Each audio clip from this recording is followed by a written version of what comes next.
पुस्तकाचं नाव आनंद शलाका. लेखक रमेश सप्रे. मनोगत. आनंद शलाका हा ललित चिंतनपर लेखांचा संग्रह आहे. सर्व लेखांचा प्राणबिंदू आहे अर्थातच आनंद. तसं पाहिलं तर आनंद ही वस्तू नाही, तो एक अनुभव आहे. शुद्ध आनंद ही अमृत अवस्था आहे. शलाका म्हणजे बारीक सळई. नेत्रांजन घालण्यासाठी अशा काचेच्या सळईचा वापर केला जातो. सच्चिदानंद गुरूचं महात्म्य सांगणारा प्रसिद्ध श्लोक याच अर्थाचा आहे.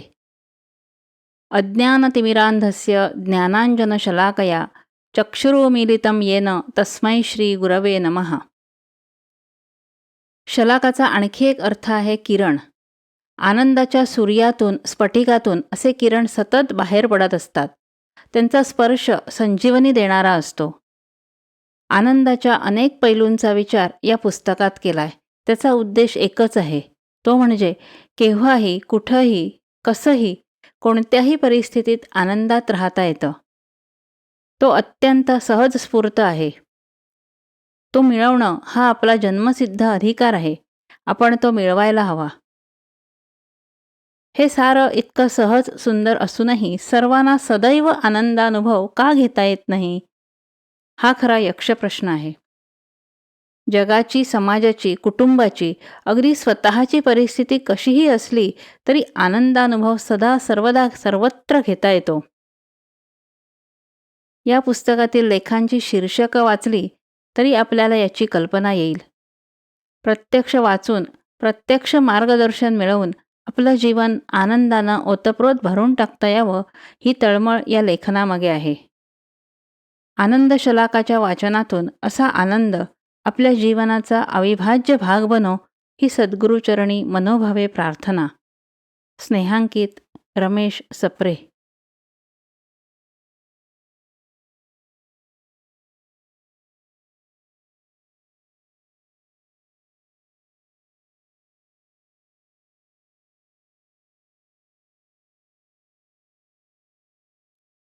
एक. आनंदाची कामधेनू. देव आणि दानवांनी अमृत मिळवण्यासाठी जे अमृत मंथन केलं त्यावेळी सागरातून अनेक रत्न बाहेर पडली. आता हलाहल विष आणि मदिरा या वस्तूही सागर मंथनाच्या कृतीतून निर्माण झाल्या. त्यांना रत्न म्हणणं योग्य होईल का?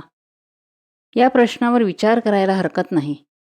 पण इतर वस्तू ज्यात पारिजातक वृक्ष, कौस्तुभमणी, उच्चैश्रवा घोडा, ऐरावत हत्ती अशा गोष्टींना रत्न म्हणायला हरकत नाही. रत्न म्हणजे केवळ मौल्यवान मणी नाही, तर अकबर, शिवाजी महाराज अशा राजांच्या दरबारातही अनेक रत्न म्हणजे बुद्धिमान, कलावान, प्रतिभावंत अशा व्यक्ती होत्या. इतकंच काय, पण आपला सर्वोच्च राष्ट्रीय पुरस्कार भारतरत्न विविध क्षेत्रात असामान्य कामगिरी करणाऱ्यांना दिला जातो ना. तर कामधेनू ही असं समुद्र मंथनातून वर आलेलं रत्न होती. देवानी ती आपल्यासाठी घेतली, पण ती स्वर्गात रमली नाही. कारण ज्यांच्या कधीही न संपणाऱ्या, कधीही तृप्त न होणाऱ्या कामना, वासना किंवा इच्छा आहेत, त्यांच्याकडे कामधेनू शांत, स्वस्थ कशी राहू शकेल? नंदिनी, सुरभी यांना कामधेनूची संतती समजली जाते. त्यांनी सरळ ऋषींच्या आश्रमाची वाट धरली आणि तिथं पोहोचून त्या आनंदात राहू लागल्या. कारण उघड होतं. ज्यांच्या स्वतःच्या सर्व कामना तृप्त, पूर्ण, शांत झाल्या आहेत, अशा आप्तकाम, पूर्णकाम, शांतकाम ऋषींकडे राहण्यातच खरा अर्थ आहे. याचा अर्थ ऋषी कधी काही कामधेनूकडून मागतच नाहीत असं नाही. फक्त स्वतःसाठी, स्वार्थासाठी ते कधीही कामधेनूकडे याचना करत नाहीत. वसिष्ठ असे मुनी होते जे सदैव शांत, तृप्त, प्रसन्न असत. नंदिनी आपणहून वसिष्ठांच्या आश्रमात आली.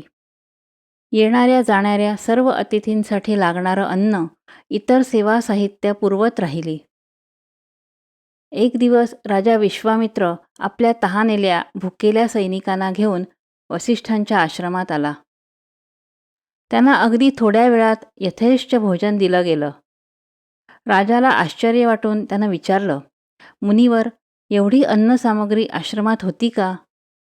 अन इतक्या कमी वेळात भोजन व्यवस्था कशी केलीत? यावर शांतपणे वसिष्ठ म्हणाले, राजन, ही सारी किमया या नंदिनी कामधेनूची. ही तिला जे मागाल ते क्षणात पुरवते. यावर विश्वामित्र राजा म्हणाला, तर मग ही गाय तुमच्या आश्रमापेक्षा आमच्या राजवाड्यात असणं अधिक योग्य नाही का?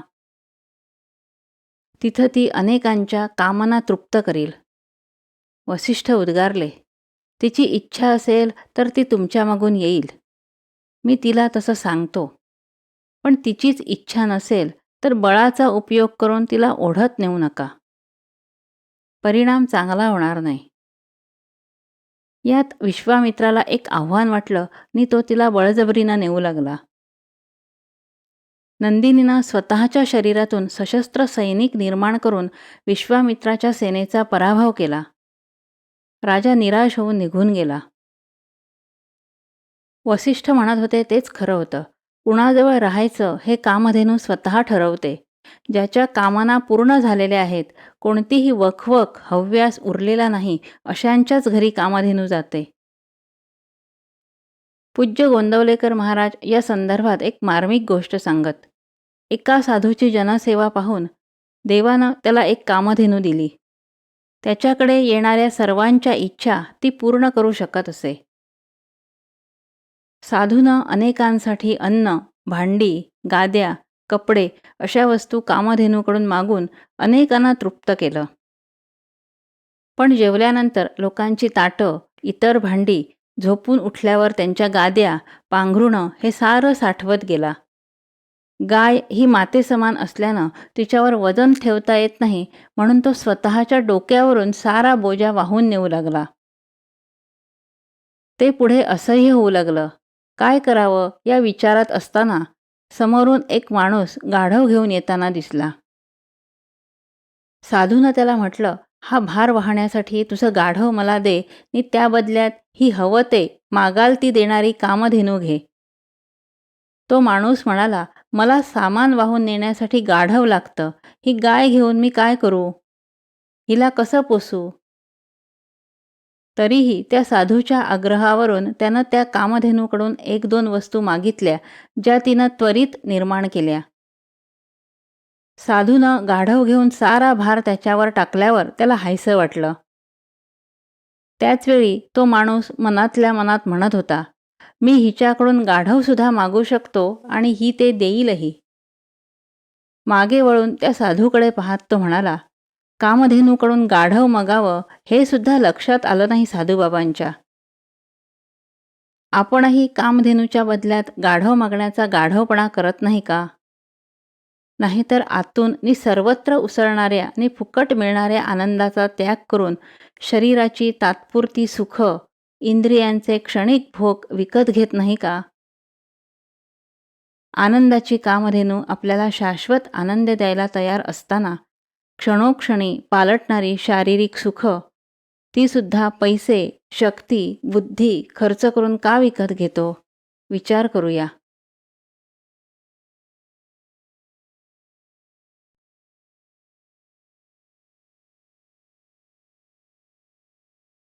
2. आनंदाचा कल्पतरू. माणसाची कामधेनूसारखी आणखी एक वेडी कल्पना आहे कल्पतरू. असं एक झाड की ज्याच्या खाली बसलं नि मनात कोणतीही कल्पना केली की ती पुरी होते.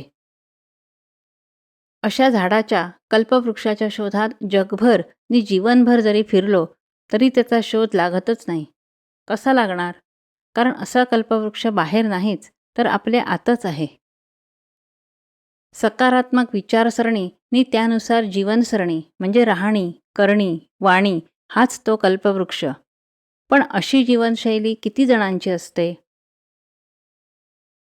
या संदर्भात एक मार्मिक गोष्ट आहे. मनोरंजक असल्याने ती अनेकदा सांगितली जाते, ऐकली जाते. पण म्हणतात ना, पालथ्या घड्यावर पाणी. तसं होतं आपलं. कळतं पण वळत नाही. म्हणून ते जीवनात फळत नाही, हा सर्वांचा अनुभव आहे. एकदा एक व्यापारी दुसऱ्या गावाहून आपल्या गावाकडे येताना रानात वाट चुकला. अंधारात काही दिसत नव्हतं. रात्र कुठेतरी सुरक्षित काढावी नि उद्या उजाडल्यावर पुढे जावं या विचारानं झुडुपांच्या मध्ये असलेल्या एका झाडाखाली तो बसला. जरा वेळानं त्याच्या मनात कल्पनाचक्र गरगरू लागलं. आत्ता घरी असतो तर गरम गरम जेवण मिळालं असतं. ही कल्पना मनात उठताच जमिनीतून एक ताट वरती आलं. अनेक सुग्रास पदार्थांनी भरलेलं. मागचा पुढचा विचार न करता त्या भुकेल्या प्रवाशानं सारं चाटून पुसून खाल्लं. आता थंडगार पाणी मिळालं तर, असा विचार मनात येतो न येतो तोच जमिनीतून एक सुगंधी शीतल जल भरलेला लोटा वर आला. गटागटा पाणी प्यायल्यावर साहजिकच झोपेचा विचार मनात येताच एक मऊ मऊ गादी पांघरुणासकट जमिनीतून वर आली. तिच्यावर पडल्यावर अंग दिवसभराच्या श्रमानं नि भटकण्यानं दुखत असल्याची जाणीव झाली. घरी असतो तर कुणाकडून तरी अंग चेपून घेतलं असतं. ही कल्पना मनात उठते ना उठते तोच एक सुंदर स्त्री हातात पंखा घेऊन जमिनीतून वर आली नि तिनं त्याचे पाय चेपण्यास सुरुवात केली. काही वेळ त्याला स्वर्गीय सुखाचा अनुभव आला. पण लगेच त्याच्या मनात कल्पना आली, अरे मनात विचार करू ते सारं मिळतंय, म्हणजे इथे भुताटकी वगैरे तर नाही ना? एखादं भूत आलं नि आपल्याला खाऊन टाकलं तर? आणि अशी कल्पना येते न येते तोच एक भूत आलं नि त्याला त्या भूतानं खाऊनही टाकलं. तो ज्या झाडाखाली झोपला होता, आसऱ्यासाठी थांबला होता, ते झाड होतं कल्पवृक्ष. मनात कल्पना आली की लगेच ती सत्यात घडते किंवा पुरवली जाते असा कल्पतरू. तो समजा असेल तर कुणाच्या दारात बहरेल? अर्थातच एक तर ज्यांच्या सर्व कल्पना शांत झाल्या आहेत, ज्यांना कल्पनेच्या पलीकडे म्हणजे कल्पनातीत असलेल्या सत्याचा अनुभव आलाय अशांच्या दारात. घराच्या मागच्या परसात असा कल्पवृक्ष असतो असंही नाही. ते ज्या झाडाखाली बसतात ते झाडच बनतं कल्पवृक्ष. अशा व्यक्ती म्हणजे ऋषीमुनी, साधुसंत इत्यादी. त्यांच्या मनात सतत सकारात्मक कल्पना असतात. जगाच्या कल्याणासाठी विधायक कल्पना असतात. नवसर्जनाच्या म्हणजे नवनिर्मितीच्या कल्पना असतात. त्या पुऱ्या करण्यासाठी सारी सृष्टी, समष्टी म्हणजे निसर्ग नि समाज त्यांना अनुकूल होतात. जगाच्या कल्याणा, संतांच्या विभूती, देहकष्टविती उपकारे यात महत्त्वाचा भाग अशा कल्पवृक्षाखाली बसण्याचाच असतो. ज्ञानोबा माऊली यालाच म्हणते, चला कल्पतरूंचे आरव म्हणजे चालते बोलते कल्पतरू. नुसते कल्पतरू नव्हेत तर कल्पवृक्षांच्या बागा म्हणजे आरव. असे हे संत कल्पतरू आपल्याकडे आपणहून येतात ते आपल्या कल्पना पुऱ्या करायला नव्हेत, तर कल्पना जर स्वार्थी, संकुचित असतील तर त्या दूर करून त्याऐवजी भूता परस्परे जडो मैत्र जीवांचे अशी सर्व प्राणीमात्रांशी स्नेहसंबंध जोडण्याची जीवनशैली शिकवायला येतात. काही लोकांच्या तर साऱ्या कल्पना संपवून त्यांना निर्विकल्प समाधीचा अनुभव देतात. समर्थ रामदासांचा अशा पोकळ नकारात्मक कल्पनांना मोठा आक्षेप आहे. ते म्हणतात, मना कल्पना कल्पिता कल्पकोटी, नव्हे रे नव्हे सर्वथा राम भेटी. सच्चिदानंद परमेश्वराचा अनुभव हा सत्य प्रत्यक्ष असतो, काल्पनिक नसतो. स्वप्नातला दृष्टांत आणि प्रत्यक्ष परमेश्वराचा स्पर्श, अनुभूती या दोन निराळ्या गोष्टी आहेत. दोन शब्द आहेत, काल्पनिकता आणि कल्पकता. काल्पनिकतेतून कदाचित काव्य, एखादी कलाकृती जन्माला येईल, पण कल्पकतेतून विज्ञानातले शोध लागतात, निसर्गातील रहस्य उलगडली जातात. मुख्य म्हणजे स्वतःच्या व इतरांच्या जीवनात आनंद भरून टाकता येतो. कल्पकतेतून निर्माण होते नवनिर्मितीची प्रतिभा म्हणजे क्रिएटिव्हिटी. आनंदाला मारक कल्पनेचा उगम असतो जीवनाच्या अनिश्चिततेत, अनियमिततेत, अनपेक्षितपणे घडणाऱ्या घटनात. यासाठी जीवन घडवणाऱ्या, जीवनाला तारक अशा कल्पवृक्षाचा शोध बाहेर न घेता आताच घेऊया. कारण तो आपल्या चांगल्या कल्पनांना आशीर्वाद देणारा आनंदाचा कल्पवृक्ष आतच आहे. पूज्य गोंदवलेकर महाराज हेच सांगतात, परेपासूनी उठे श्वास, तो उभा कल्पवृक्ष, त्याची अमृतफळे सुरस श्रीरामा अर्पिली. यालाच जोडून त्यांचं असंही सांगणं असे की अखंड आनंदात राहायचंय ना, मग नामजपा श्वासोच्छ्वास, श्वासाश्वासावर नाम घेऊन ईश्वर स्मरण ठेवून जगलं तर कल्पवृक्षाच्या छायेत निरंतर आनंद लाभेल.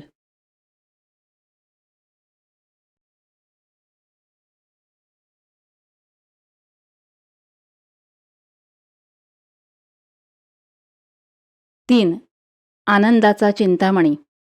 काही वर्षांपूर्वी दूरदर्शनवर मार्च महिन्याच्या आसपास एक मजेदार जाहिरात यायची. चिंतामणी, चिंतामणी, चिंतामणी योजना. एका बँकेची जाहिरात होती ती.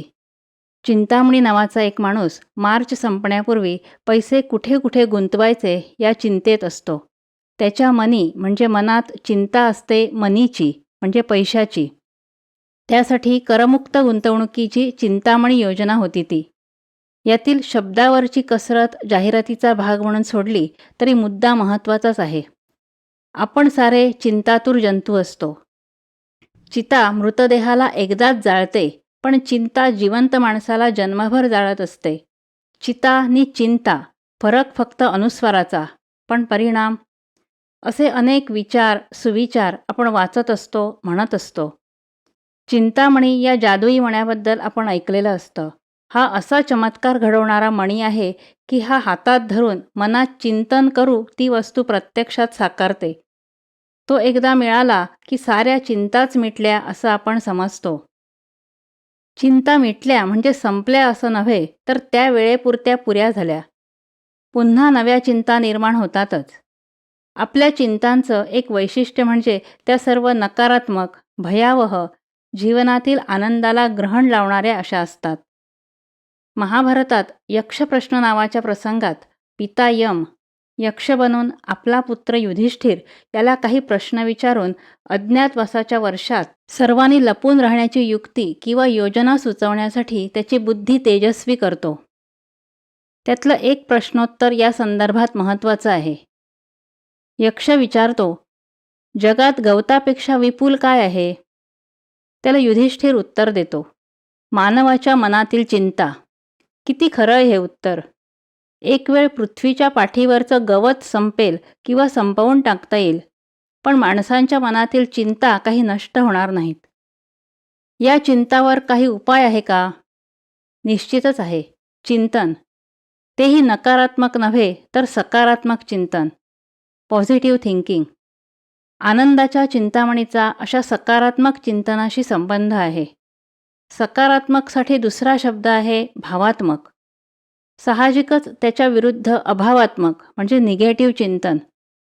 आनंदासाठी चिंतनाची याहून वरची पायरी गाठणं आवश्यक असतं.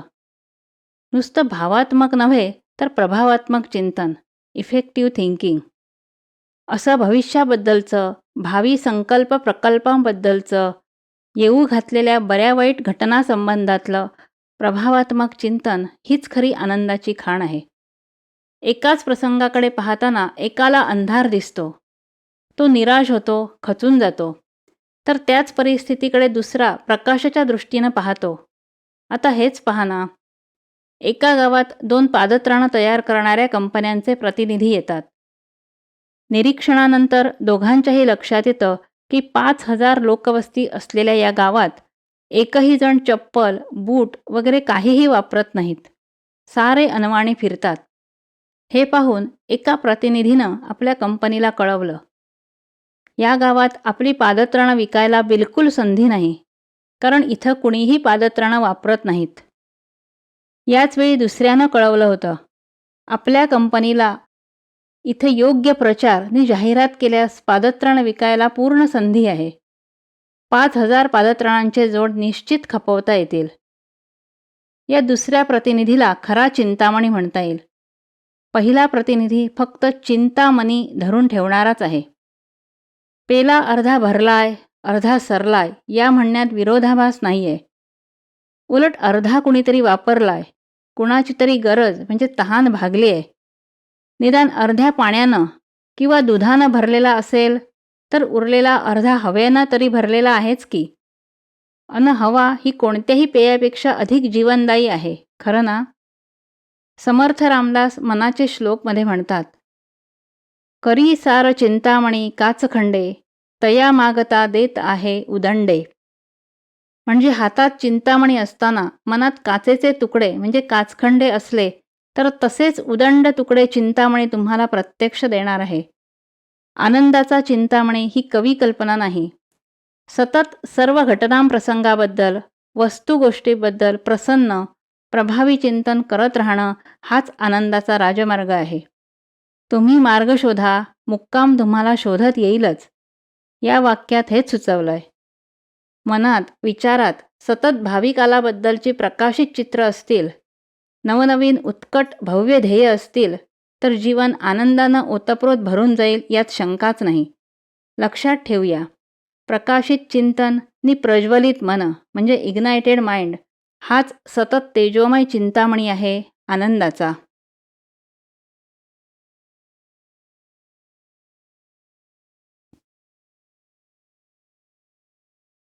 4. आनंदाचा परीस. कामधेनू, कल्पतरू, चिंतामणी यासारखी आणि एक कल्पना आहे ती म्हणजे परीस. हा एखाद्या मण्यासारखा असतो. हिंदी भाषेत याला म्हणतातच पारसमणी. याचं वैशिष्ट्य म्हणजे याचा स्पर्श लोखंडाला किंवा लोखंडी वस्तूला झाला की ती वस्तू सोन्याची बनते. असा हा लोखंडाचं सोनं बनवणारा अद्भुत परीस. साहजिकच परीसाच्या शोधाच्या अनेक सुरस आणि मनोरंजक गोष्टी अनेक भाषातल्या वाङ्मयात आढळतात. मिडास राजानं तर देवाची उपासना करून असा परिस्पर्श प्राप्त केला होता. त्या वरदानाचा प्रयोग अनेक वस्तूवर यशस्वीपणे केल्यावर आपण आता साऱ्या जगातले श्रीमंत राजे बनणार म्हणून तो आनंदात होता. पण हा खरा आनंद होता का? कारण जेवायला बसल्यावर जेव्हा हातातल्या घासाचं नि पेल्यातल्या पाण्याचं पेल्यासकट सोनं झालं तेव्हा त्याला आपली चूक लक्षात आली. पण जेव्हा लाडकी मुलगी प्रेमानं जवळ आली तेव्हा तिला स्पर्श केल्यावर तिचंही सोनं झालं तेव्हा त्याला पश्चात्ताप झाला. देवाकडे प्रार्थना करून तो परिस्पर्शाचा वर परत घ्यायला सांगितल्यावर तो शांत झाला. राजा विक्रमादित्यानं गुरूंच्या सांगण्यावरून प्रचंड मेहनत व साहस करून दूरवरच्या गुहेत अधांतरी ध्यानस्थ बसलेल्या ऋषींकडून झाडाची एक जादुई मुळी मिळवली. तीही अशीच स्पर्शानं लोखंडाचं सोनं करायची. पण त्याला एक अट होती. स्वार्थासाठी, स्वार्थी हेतूनं जर तिचा प्रयोग केला गेला तर ती परत त्या ऋषींकडे जाणार होती. विक्रमादित्य प्रजेवर प्रेम करणारा राजा असतो. अनेक लोखंडी गोळ्यांचं त्या परिस्पर्शानं सोनं करून त्याची चलनी नाणी बनवून ती जनतेत वाटून त्यानं सर्वांना श्रीमंत बनवलं होतं. एक दिवस आपल्या इतकं समृद्ध दुसरं राज्यच असणं शक्य नाही अशा सर्वात संपन्न राज्याचे आपण सम्राट आहोत असा स्वार्थी अहंकारी विचार त्याच्या मनात आला. तक्षणी ती मुळी आकाशात उडाली नि गुहेतल्या ऋषींकडे परत आली. या गोष्टींची शिकवण उघड आहे. असा परीस नि त्याच्यामुळे मिळालेलं अगणित सोनं यातून सुखोपभोगाच्या वस्तू, आरामदायी सेवा मिळू शकतील पण मनःशांती, आनंद कधीही मिळणार नाही. विज्ञान क्षेत्रातही असंच किमयागार रसायन म्हणजे अल्केमी बनवण्याचा प्रयत्न गेली अनेक शतकं चालू आहे. तो यशस्वी होईल की नाही याबद्दल काहीही निश्चित सांगता येणार नाही. पण समजा यशस्वी झाला तरी त्यातून मानवजातीचं खरं कल्याण किती होईल हा प्रश्नच आहे. कारण केवळ सोनं, पैसा किंवा कामना तृप्तीची इतर साधनं मनःशांती, समाधान देऊ शकत नाहीत याचा अनुभव आपण सारे आत्तापर्यंत घेत आलो आहोत. राजा ययातीचं महाभारतातील उदाहरण हे या दृष्टीनं योग्य मार्गदर्शन करणारं आहे. देहाच्या साऱ्या इच्छा तृप्त करणारी साधनसामग्री उपलब्ध असूनही ही उपभोगाची आग शांत होत नाही. देहाचे भोग तृप्त न होता अधिकाधिक अतृप्तीचाच अनुभव येतो. हे ययाती टाहो फोडून जगाला सांगतोय पण मानवाचा प्रवास विरुद्ध दिशेनंच सुरू आहे. मग परीस एक कल्पना म्हणून सोडून द्यायची की आनंदाचा परीस ज्या कुणाला मिळालेला असेल त्यांची जीवनं पाहायची? असं करायचं तर साधू संतांकडेच वळावं लागेल. भगवंत गीतेत सांगून राहिलेत की स्थिर बुद्धीतून आनंदप्राप्तीसाठी वृत्ती कशी हवी तर समलोष्टाश्म कांचन अशी हवी. याचा अर्थ लोष्ट म्हणजे मातीचं ढेकूळ किंवा माती, अश्म म्हणजे पाषाण किंवा दगड नि कांचन म्हणजे सुवर्ण किंवा सोनं. याचा अर्थ ज्या व्यक्तीला माती, दगड, सोनं एकाच किमतीचं वाटतं, सोनं फार मौल्यवान धातू किंवा वस्तू वाटत नाही, तिलाच आनंद अनुभवता येतो. शिवाजी महाराजांनी तुकारामांच्या घरची गरिबी पाहून जिजामातांच्या आज्ञेवरून सोने, नाणे, अलंकार यांनी भरलेलं ताट त्यांना भेट म्हणून पाठवलं.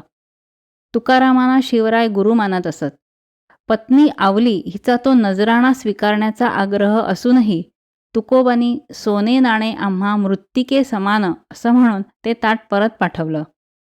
शिवरायांनी पुन्हा एकदा अशीच भेट पाठवल्यावर तुकारामांनी अधिक कडक शब्द वापरून ती परत केली.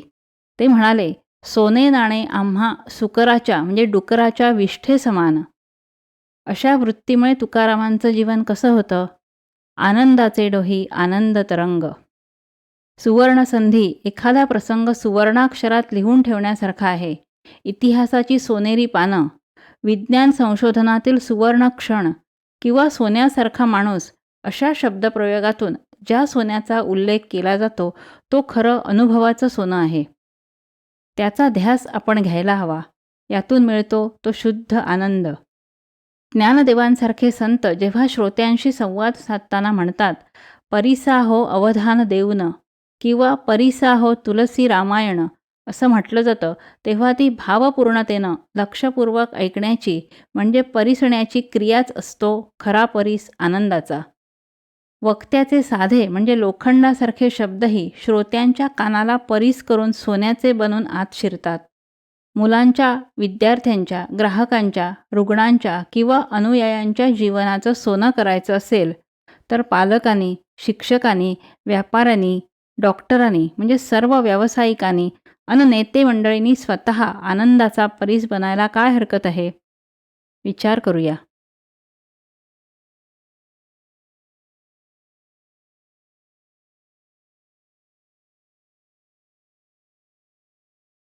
पाच, आनंदाचा निधी.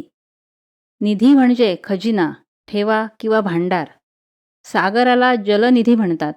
आपण मात्र निधी शब्द फक्त पैशाच्या संदर्भात वापरतो. निधी संकलन म्हणजे पैसा जमवणं.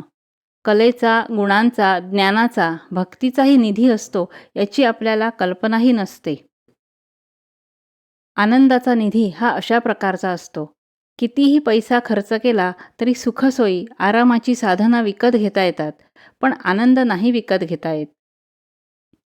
एक मार्मिक गोष्ट आहे. मृत्यूच्या क्षणी एका शेतकऱ्याने आपल्या 2 मुलांना बोलावून सांगितलं की शेतात जे राम मंदिर आहे त्याच्या कळसात खूप धन लपवून ठेवलंय. मात्र रामनवमीचा उत्सव संपल्याच्या दुसऱ्या दिवशी सकाळी 10 वाजता कळस फोडून मिळवलं तरच ते मिळेल. मुलं आळशी होती. ऐशारामाची त्यांना चटक लागली होती. ते तो दिवस येण्याची वाट पाहत होते. तसं ते मंदिर त्यांच्या पूर्वजांनी आपल्या शेतात बांधलं होतं. खूप कष्ट करून भरभराट झाल्यामुळे श्रीरामाबद्दल कृतज्ञता आणि भक्ती व्यक्त करण्यासाठी ते मंदिर त्यांनी उभारलं होतं. पण नंतरच्या पिढ्यांनी रामाच्या उपासनेकडे, मंदिराच्या देखरेखीकडे संपूर्ण दुर्लक्ष केलं आणि होती ती धनदौलत उधळून टाकली. पण हा गुप्त निधी मिळाला तर पुन्हा चांगले दिवस येतील या आशेने रामनवमीच्या उत्सवाची गर्दी दुसरे दिवशी कमी झाल्यावर हे दोघे भाऊ हत्यारं घेऊन कळसावर चढले. वेळ सकाळची होती. 10 वाजायच्या सुमारास सर्व तयारीनिशी कळस फोडणार इतक्यात लोकांनी त्यांना पाहिलं. पण त्यांना पकडेपर्यंत 10 वाजले आणि यांनी कळस फोडला पण आत काहीही सापडलं नाही. लोकांनी त्यांचा धिक्कार केला पण शिक्षा केली नाही, कारण मंदिर त्यांच्याच मालकीचं होतं. हा प्रकार त्या शेतकऱ्यांच्या गुरूंना समजला. ते आले आणि त्या दोघा भावांना उद्देशून म्हणाले, मूर्खानो, असा कळसात कोणी रत्न, सोनं नाणं, अलंकार यांचा निधी लपवून ठेवू शकेल का? तुमच्या वडिलांच्या सांगण्याचा अर्थ होता, त्या दिवशी त्यावेळी त्या कळसाची सावली जिथं पडेल त्याच्या आजूबाजूला गुप्त निधी लपवून ठेवलाय. उद्याही तशीच सावली पडेल. तुम्ही त्या ठिकाणाच्या आजूबाजूला खणून पहा. निधी निश्चित मिळेल. मी काही दिवस इथंच थांबतो. ते दोघे भाऊ झपाटल्यासारखे खणत राहिले. अख्खं शेत त्यांनी खणून काढलं, पण निधीचा पत्ता नाही. यावर गुरुदेव प्रसन्न होऊन म्हणाले, आता पावसाळा जवळ आलाय. पेरणी करण्यासाठी चांगलं बियाणं आणा. आपण शेती करूया. त्याप्रमाणे केल्यावर काळाच्या ओघात शेतात भरघोस पीक डोलू लागलं. ते पाहून त्या भावांना, गुरुदेवांना तसेच गावकऱ्यांनाही खूप आनंद झाला. कापणी करून धान्यानं कोठारं भरल्यावर सर्व गावकऱ्यांसमोर गुरुदेव म्हणाले, पाहिलंत, असा आयता गुप्त निधी काही नसतं. प्रामाणिक कष्टातून मिळवलेलं फळ हाच खरा आनंदाचा निधी असतो. किती खरं आहे हे. असेच तिघे भाऊ वडिलांच्या आकस्मिक निधनानंतर सर्व संपत्ती उधळून दिवाळखोर बनले होते. एकेकाळी श्रीमंत असल्याने दुसऱ्याकडे नोकरी किंवा कष्टाचं काम करणं त्यांना कमीपणाचं वाटत होतं. वडील गल्ल्यावर बसून खूप गिऱ्हाईक करायचे. पण वडिलांचा कष्टाळूपणा, प्रामाणिकपणे केलेला व्यापार, लोकांशी केलेली सलगी हे गुण मुलांकडे नसल्याने ते वडील जिथं बसायचे त्याच जागी अगतिकपणे उपाशी बसून राहायचे. एके दिवशी तीर्थयात्रेला गेलेला वडिलांचा जवळचा मित्र परतला. त्याला सारी हकीकत कळल्यावर तो मुलांकडे येऊन म्हणाला, तुम्ही कर्मदरिद्री आहात. जिथं बसला आहात ना, त्याच्याखाली तुमच्या वडिलांनी मोठ्या मेहनतीनं मिळवलेला निधी ठेवलाय. चला, कुदळी फावडी घेऊन या नि कामाला लागा. खोल खणल्यावर खरंच 3 तोंड बंद केलेले कुंभ होते. ते उघडल्यावर पाहतात तर त्यात सुवर्णमुद्रा होत्या. त्या सोन्याच्या नाण्यांनी पुन्हा कष्टानं व्यापार व्यवसाय सुरू करा. केवळ आयता मिळालेला हा खजिना व्यर्थ संपवू नका. तिघाही भावांना वडिलांच्या मित्रानं दिलेला हा सल्ला पटला. त्यानुसार वागल्याने पुन्हा त्यांच्या जीवनात आनंदाचा निर्झर खळाळू लागला. समर्थ रामदासांनी यत्न तो देव जाणावा इतक्या स्पष्टपणे आनंदी जीवनासाठी प्रयत्न, सायास, कष्ट करण्यास सांगितलं आहे. प्रयत्न, प्रयोग, प्रचिती अशी त्रिसूत्री ते सांगत. दासबोध ग्रंथात अनेक ठिकाणी आनंदाचं असंच रहस्य त्यांनी वर्णन केलंय. लक्ष्मीमध्ये करंटा नांदे, त्याचे दारिद्र्य अधिक सांदे. म्हणजे साक्षात लक्ष्मीचा वास किंवा अस्तित्व आपल्या आत असूनही जो कमनशिबी करंटा असल्यासारखा वागतो, त्याचं दारिद्र्य अधिक तीव्रतेनं जाणवतं. दुसऱ्या ठिकाणी त्यांनी फार प्रत्ययकारक रीतीने मांडलंय. भांडारे असती भरली, परी अडकून पडली, जोवरी हाता न ये किल्ली. आनंदाची अक्षय भांडारं म्हणजे आनंदाचा निधी आपल्या आतच आहे. पण किल्ली हाती न लागल्याने अमूल्य निधी आत अडकून पडलाय. समर्थ म्हणतात, गुरुकृपा हीच ती किल्ली. पण गुरुची कृपा म्हणजे गुरूंचं मार्गदर्शन, उपदेश किंवा अनुग्रह. गुरु आपल्या आतील आनंदाच्या निधीचा पूर्ण उपभोग, आस्वाद घेण्यासाठी जी गुरुकिल्ली सुचवतात, ती म्हणजे प्रयत्न, प्रयोग, प्रचिती म्हणजेच खूप प्रयास, कष्ट, नवनवीन मार्ग हेच आनंदाच्या अनुभवाचं रहस्य आहे. यात दुमत असायचं कारण नाही. खरं ना?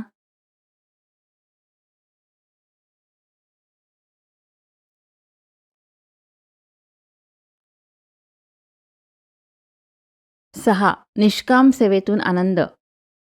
गोष्ट तशी फार जुन्या काळातली म्हणजे वन्स अपॉन अ टाईम अशा थाटाची नव्हे. सत्यकथाही असू शकेल.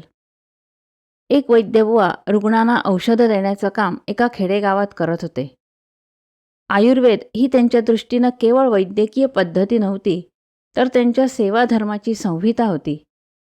ते बसायचे त्या जागेसमोरच्या कोपऱ्यात 3 मूर्ती होत्या.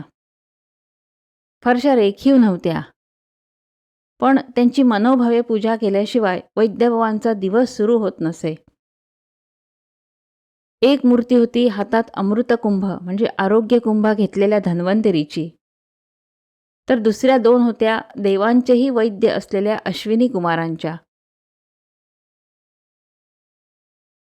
गावातले, आजूबाजूच्या परिसरातले लोक गरीब होते. वैद्यबुवांची फी सुद्धा रुग्णाला सहज शक्य असेल ती. ठरलेली द्यायलाच हवी अशी नाही. तरीही रुग्ण काही ना काही द्यायचे. सकाळी 8 वाजता सेवेसाठी बसण्यापूर्वीच रोग्यांची रांग लागलेली असायची. साधारणपणे सकाळचे 10 वाजले की त्यांची छोटी मुलगी एक कागद आपल्या वडिलांच्या हातात आणून देई. ती एक यादी असायची त्या दिवशी गरजेच्या असलेल्या वस्तूंची. वैद्यबुवा प्रत्येक पदार्थासमोर त्याची बाजारातली किंमत लिहायचे, बेरीज करायचे. आता विशेष म्हणजे तेवढे पैसे जमले की पुढच्या सर्व रुग्णांना फुकट तपासून औषध द्यायचे. अनेक वर्ष हा क्रम चालू होता. पत्नी ही समाधानी वृत्तीची होती. आनंदात संसार चालू होता. त्याचा आधार होता निष्काम सेवेचा. एकदा एक आलिशान गाडी दारासमोर थांबली. पंक्चर झालेलं चाक काढण्यात ड्रायव्हर गुंतलेला असताना मालक सहज आत आले. त्यांचे उंची कपडे पाहून वैद्यबुवांनी खुणेनच त्यांना खुर्चीवर बसायला सांगितलं. समोरची व्यक्ती वैद्य आहे आणि त्यांची वृत्ती आणि मुद्रा अतिशय सात्विक आहे हे त्या श्रीमंत व्यक्तीच्या लक्षात आलं. त्यांनी आपल्या खूप वर्षांच्या पोटदुखीसाठी औषध मागितलं.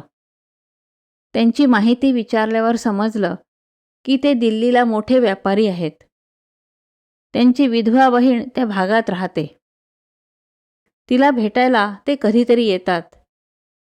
त्यांनी हेही सांगितलं की लग्न होऊन बरीच वर्ष झाली तरी त्यांना अजून मूल झालेलं नाही. वैद्यबुवांनी पोटदुखीचं औषध दिल्यावर काही पुड्या बांधल्या. त्यातलं एक औषध त्या गृहस्थासाठी तर दुसरं त्यांच्या पत्नीसाठी होतं. हे औषध नियमित घ्या, निश्चित अपत्यप्राप्ती होईल. पुन्हा यायची आवश्यकता नाही. हे संभाषण चालू असताना वैद्यबुवांची चिमुरडी नेहमीप्रमाणे यादी घेऊन आली. शांतपणे प्रत्येक पदार्थापुढे त्याची किंमत लिहून बेरीज केली. त्या दिवशी जमलेले पैसे पाहिले ते पुरेसे होते. त्यानंतर त्या श्रीमंत व्यापाऱ्यानं फी विचारल्यावर वैद्यबुवा समाधानपूर्वक म्हणाले, ईश्वरी इच्छेनं आज पुरतील एवढे पैसे जमलेत. आता साऱ्या रुग्णांची सेवा विनाशुल्क करायची हे माझं व्रत आहे. तेव्हा तुमच्याकडून मी काहीही घेऊ शकत नाही. आपली पोटदुखी बरी होवो. मुख्य म्हणजे आपल्याला अपत्यप्राप्ती व्हावी ही ईश्वरचरणी मनापासून प्रार्थना करतो. हे म्हणताना वैद्यबुवांच्या चेहऱ्यावर देवासमोर असलेल्या निरांजनासारखा मंद प्रकाश झळकत होता. त्या देव माणसाला नमस्कार करून तो व्यापारी निघून गेला. वर्षामागून वर्ष उडून गेली. वैद्यबुवांचा प्रतस्थ व्यवसाय सुरू होता. मुलगी लग्नाची होऊन तिचा विवाहही ठरला होता. काही दिवसावर ते मंगलकार्य येऊन ठेपलं होतं. एके दिवशी त्या दिवसाच्या आवश्यक पदार्थांची यादी लिहून झाल्यावर पत्नीनं लिहिलं होतं, पुढच्या आठवड्यात मुलीचं लग्न आहे. खरेदी करायला हवी. नेहमीप्रमाणे पदार्थांसमोर किमती लिहिल्यावर मुलीच्या लग्न खरेदीच्या पुढे वैद्यबुवांनी लिहिलं, परमेश्वरा, ही तुझीच मुलगी आहे. हिची सारी काळजी तुलाच. दुसऱ्या दिवशी एक गाडी दारात थांबली. तोच दिल्लीचा श्रीमंत व्यापारी आला. काही वेळ बोलणं झाल्यावर वैद्यबुवांना ओळख पटली. त्यांनी सहज विचारलं, आपल्याला मूल नव्हतं ना? यावर तो व्यापारी म्हणाला, तेच तर सांगायला आलोय. तुमच्या औषधामुळे पत्नीला लगेचच दिवस गेले. आम्हाला मुलगी झाली. तिच्या लग्नाचं आमंत्रण बहिणीला द्यायला आलोय. एक गोष्ट परमेश्वराच्या प्रेरणेनं मी केली आहे. मनात सहज विचार आला की तुमची मुलगीही लग्नाची झाली असेल, म्हणून जे जे माझ्या मुलीसाठी खरेदी केलं ते तुमच्या मुलीसाठीही घेतलं. मी साऱ्या वस्तू घेऊन आलोय. कृपया त्यांचा स्वीकार करा आणि मला तुमचं थोडं तरी ऋण फेडल्याचं समाधान मिळू द्या. हे शब्द ऐकताच वैद्यबुवांनी त्या व्यापाऱ्यासाठी पाणी व गूळ घेऊन आलेल्या पत्नीकडे पाहिलं. तिच्या डोळ्यातून अश्रूंच्या श्रावणधारा ओघळत होत्या. मुलीच्या विवाहाची सारी व्यवस्था परमेश्वरानंच केली होती परस्पर. सर्वांना दिव्य आनंद झाला. वैद्यबुवांचेही डोळे पाणावले, हात जोडले गेले. धन्वंतरी अश्विनी कुमारांबरोबर त्या देवदूतासारख्या आलेल्या व्यापाऱ्यासाठीही. खरं तर ते त्यांच्याच निष्काम सेवेचं फळ होतं, पण त्यातून सर्वांना धन्य कृतार्थ वाटून निर्भेळ आनंदाचा अनुभवही येत होता. शुद्ध आनंदाचा राजमार्ग निरपेक्ष सेवा कर्तव्य भावनेनं करण्यातून जातो हेच खरं.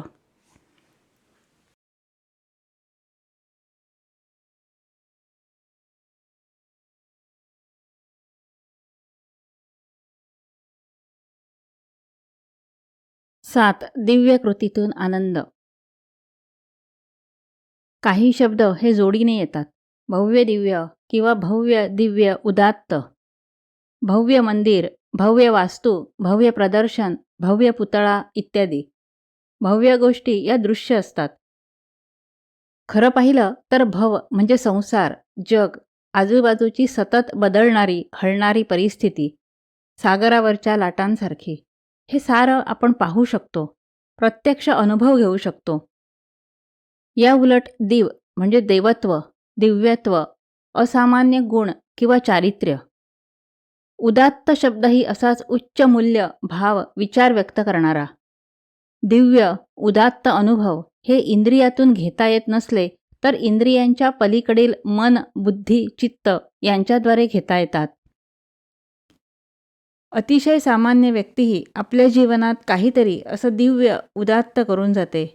याला उद्देशूनच बाकीबाबांनी म्हणजेच कवी बा. भ. बोरकरांनी म्हटलंय, दिव्यत्वाची जेथ प्रचिती, तेथे कर माझे जुळती. हे सारं आठवायचं कारण म्हणजे एका गावात घडलेली सत्य घटना. गाव तसं खेडेगावही नाही नि अगदी शहरही नाही. तर त्या गावातली एक प्राथमिक शाळा. तिथं शिकवणाऱ्या एक सामान्य बाई. फार ज्ञानी नसल्या तरी खऱ्या आत्मज्ञानी म्हणता येईल असं त्यांचं ज्ञान, विचार नि मुख्य म्हणजे कृती.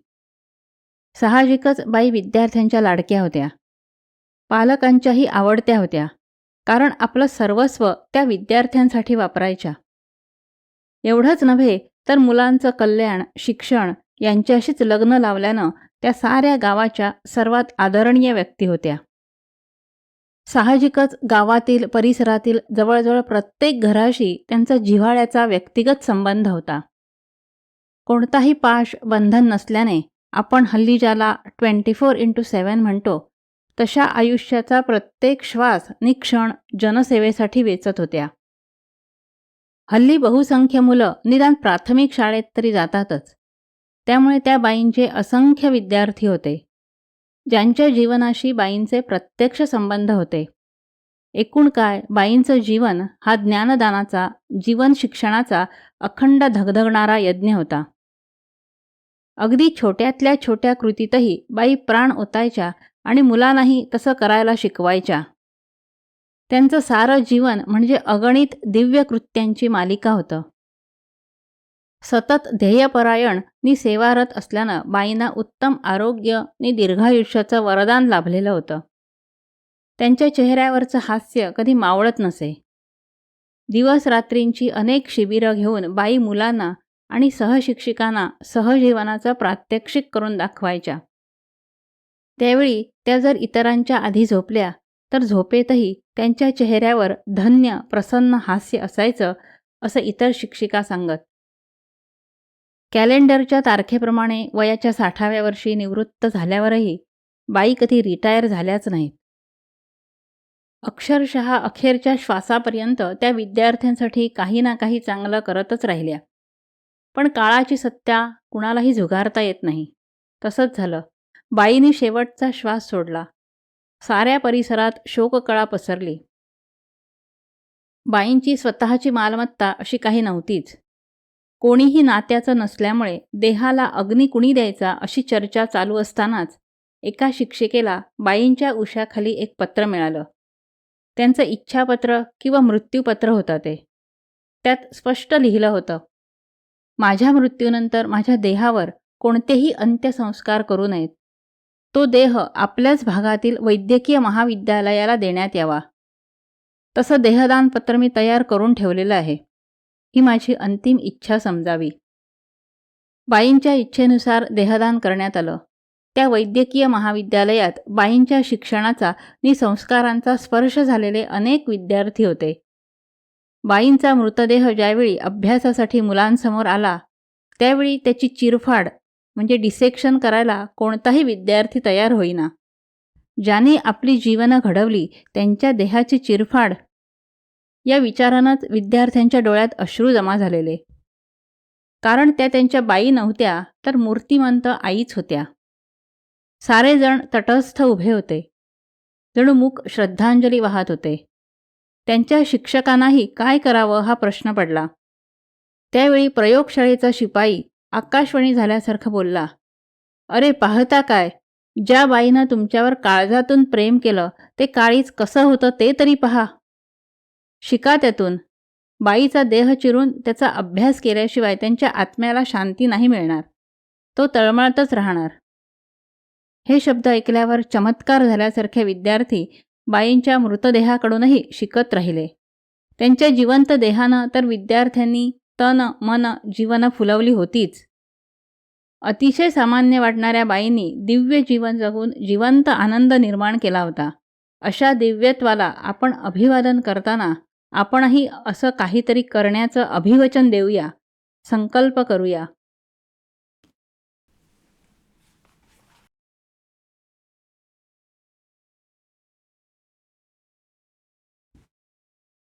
आठ. मी नाही तूच या भावनेतून आनंदाची अनुभूती. आई ग, टुई टुई काका रस्त्यावरून चाललेत. धाकटा श्लोक बाहेरून आत आला आईला सांगायला. कारण आईनंच त्याला सांगितलं होतं की तुझे ते टुई टुई काका आले ना की सांग मला. त्याप्रमाणे श्लोकनं धावत येऊन आईला सांगितलं. आई म्हणाली, त्यांना बोलाव, जा लवकर, आपल्याला गाद्या करायच्यात ना. सांगण्याचा अवकाश. श्लोक बाणासारखा धावत सुटला आणि त्यानं टुई टुई काकांना घरात बोलावलं. घरच्या संस्कारानुसार त्यांना पाणी आणून दिलं. आईनं टेरेसवर कापूस पिंजून गाद्या करायला सांगितलं. उगीच घरभर कापूस नको व्हायला. श्लोक आता टुई टुई काकांच्या मागं मागं करत होता. तुम्हाला काय म्हणतात, हे काय आहे, त्यानं काय करायचं, असा प्रश्नांचा धबधबा सुरू असताना टुई टुई काका शांतपणे म्हणाले, मला म्हणतात पिंजारी. या माझ्याकडे असलेल्या कापूस पिंजायला मदत करणाऱ्या वस्तूला म्हणतात पिंजण. पैंजण नाही, पिंजण. बोलता बोलता त्यांनी आपलं काम सुरू केलं सुद्धा. गाद्या उषा यांच्या खोळी म्हणजे पिशव्या आधीच शिवून ठेवल्या होत्या श्लोकच्या आईनं. अजूनही श्लोकचे प्रश्न संपले नव्हते. टुई टुई आवाज करते ती तार कशाची आहे? तुम्ही रस्त्यानं जाताना तिचा आवाज का काढता? बाळा, ही तार नाहीये. ही कशाची नि कशी बनवली आहे हे सांगितलं तर तुला आवडणार नाही. हे काकांचे उद्गार ऐकल्यावर तर श्लोकची उत्सुकता आणखी वाढली. नाही, सांगा मला तुम्ही सगळं खरं खरं. ते म्हणाले, अरे बकऱ्यांना ज्यावेळी त्यांच्या मांसासाठी मारतात तेव्हा त्यांची आतडी काढून फेकून नाही देत. ती नंतर अगदी स्वच्छ करून धुवून वाळत घालतात. काही दिवसांनी ती आतडी पूर्ण सुकली की त्यांना पीळ घालून अशी तार तयार करतात, जी आम्ही आमच्या पिंजणीला लावतो आणि कापूस पिंजायचं, गाद्या तयार करायचं काम करतो.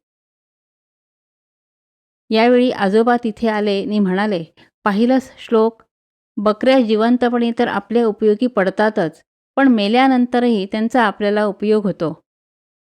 श्लोक पिंजारी काकांना म्हणाला, पण याचा टुई टुई आवाज का होतो? यावर पिंजारी काकांकडे उत्तर नव्हतं. आजोबांनाच माहीत असेल, असं त्यांनी म्हटल्यावर आजोबा आनंदानं खुर्ची ओढून बसले आणि म्हणाले, श्लोक, या संबंधात दादू पिंजारी नावाच्या सत्पुरुषानं एक छान गोष्ट सांगितली आहे. गोष्ट म्हटल्यावर श्लोकचे कान टवकारले गेले.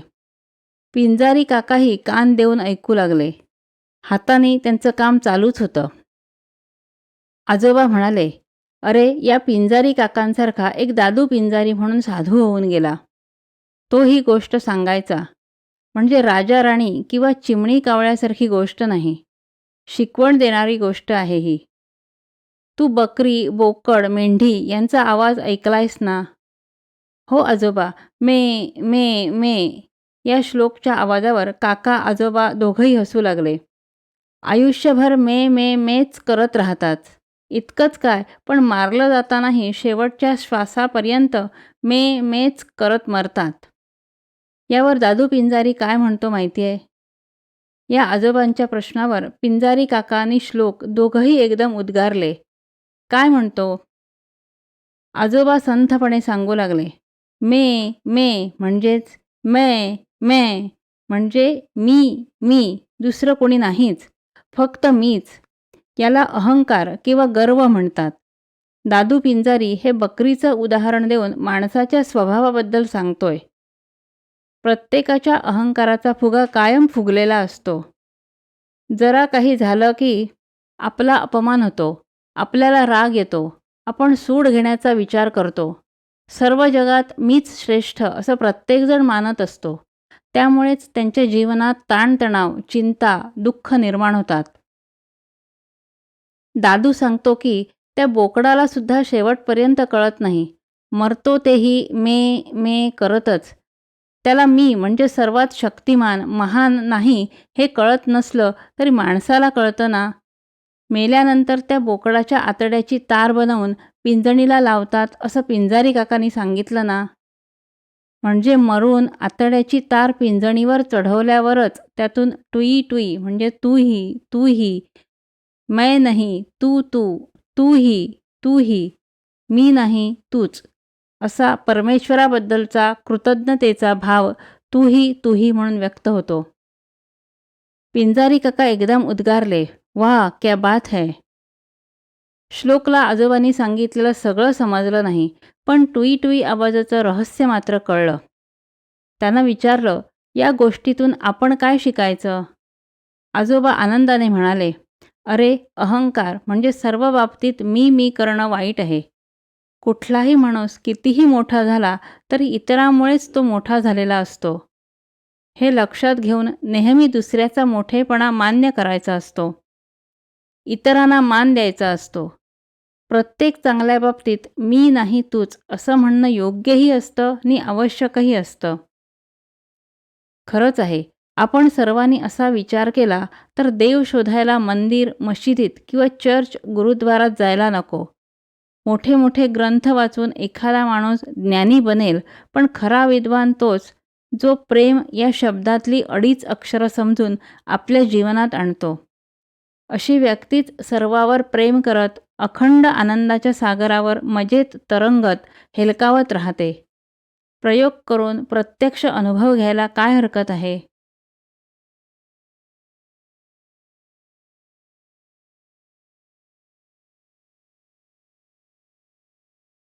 9. शुद्ध बुद्धीतून आनंद. नदीकाठी वसलेलं एक रम्य परिसर असलेलं गाव. तेथील ग्रामदेवतेचं मंदिर भग्नावस्थेत होतं. अनेकांना वाटायचं मंदिराचा जीर्णोद्धार करावा, पण कुणीही पुढाकार घ्यायला तयार नव्हतं. एकदा संध्याकाळच्या वेळी त्या गावात एक साधू महाराज आले. भगवी वस्त्र घातलेले, उंच, धिप्पाड. वर्णानं सावळे असल्यामुळे कपाळावरचे आडवे भस्माचे पट्टे छान दिसत होते. गळ्यातली टपोऱ्या रुद्राक्षांची माळ भगव्या कफनीवर शोभून दिसत होती. एकूण त्यांचं व्यक्तिमत्व आकर्षक, लोभस होतं. कुणालाही त्यांना पदस्पर्श करून नमस्कार करावा असं आतून वाटायचं. साधूबाबाही त्या गावात स्थिरावले. हळूहळू त्यांना अवगत असलेली मूर्तिकला, ज्योतिषविद्या, आयुर्वेदाचं ज्ञान यांचा उपयोग गावकऱ्यांना होऊ लागला. साधूबाबांचा मुक्काम त्या भग्न मंदिराच्या आवारातच होता. त्यांची अनेक मंडळींशी मंदिराच्या जीर्णोद्धाराबद्दल चर्चा व्हायची. शेवटी गावकऱ्यांची एक सभा बोलावली गेली. साधूबाबांनी तिला धर्मसभा असं नाव देऊन ते सर्वांना सभेचं आमंत्रण देऊ लागले. अखेर मंदिराच्या उघड्या मंडपात आकाशाच्या छताखाली सभा घेण्याचं निश्चित झालं. ठरलेल्या दिवशी सभा सुरूही झाली. साधूबाबांनी सर्वांना मोकळेपणानं आपलं मत मांडण्याचं आवाहन केलं. जीर्णोद्धाराच्या कल्पनेला विरोध असलेल्यांनाही बोलायची संधी मिळणार होती. अनेकांनी आपली मतं मांडली. प्रत्येकाच्या भाषणातील मुख्य मुद्दा सांगून साधूबुवा पुढच्या माणसाला बोलायला सांगायचे. त्या गावाच्या इतिहासात कदाचित इतकी चांगली व्यवस्था असलेली, नियोजित पद्धतीप्रमाणे झालेली ती पहिलीच सभा असेल. युवा प्रतिनिधीच नव्हेत तर वयोवृद्ध व्यक्ती नि स्त्रियांनीही आपली मतं मोकळेपणानं मांडली. साधूबाबा अधिकाधिक लोकांना बोलतं करत होते.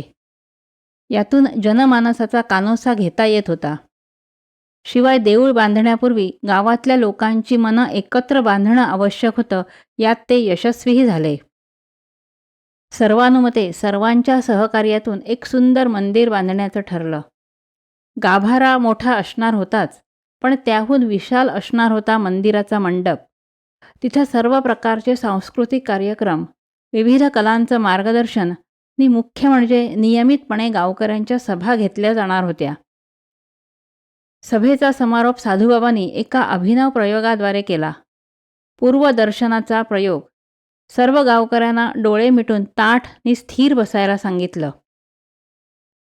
नंतर साधूबाबांनी संकल्पित मंदिराचं मानसदर्शन घडवायला सुरुवात केली. ते वर्णन करू लागले. सकाळच्या सूर्योदयापूर्वीच्या संध्यप्रकाशात पहाटे मंदिरात मंगलध्वनी सुरू आहे. सनईचे आर्तसूर गावभर तरंगत पोहोचतायत. अनेक जण काकड आरतीसाठी जमलेत. नंतर दुपारचं नैवेद्य, आरती, तीर्थप्रसाद, नंतर स्तोत्रपठण, पोथी वाचन, थोडंसं प्रवचन, सामूहिक नामजप, त्यानंतरची हृदयस्पर्शी करुणाष्टकांची सायं उपासना. रात्री शेजारती होऊन ग्रामदेवतेला गावाच्या रक्षणासाठी जागं ठेवून त्याच्या शेजारी असलेल्या रामपंचायतनातील देवांना झोपवणं. असे दिवसाचे नित्य कार्यक्रम हुबेहूब वर्णन करून साधूबुवांनी सांगितले. काही उत्सवांची पूर्व उजळणीही केली. लोकांना आरतीचा प्रकाश, नैवेद्याची चव, घंटानाद, प्रदक्षिणा यांचा प्रत्यक्ष अनुभव येत होता. लवकरच काम सुरू झालं. गावातच असलेल्या सुतार, गवंडी आदींनी सर्व गावकऱ्यांच्या मदतीनं मंदिर उभं केलं. ते पूर्ण झाल्यावर अनेकांनी मंदिरासाठी विविध वस्तू भेट म्हणून आणल्या. सर्वांचं लक्ष एक चांदीचं पात्र वेधून घेत होतं. त्या पात्रात एकाच वेळी 13 मेणबत्ती लावण्याची सोय होती. भांड्यावरची कलाकुसरही देखणी होती. मंदिराचं उद्घाटन झालं. मूर्तीची प्राणप्रतिष्ठा झाली. गाव आनंदानं भरून गेलं. पण तिसरे दिवशी एक वाईट घटना घडली. ते चांदीचं पात्र चोरीला गेलं. सगळीकडे शोध घेतला. साधूबाबा शांतपणे म्हणाले, सारं देवाचंच तर असतं. राहिलं त्याची इच्छा, गेलं तरी त्याचीच इच्छा. ते नेणाऱ्याला देव सद्बुद्धी देवो. आणि काय चमत्कार!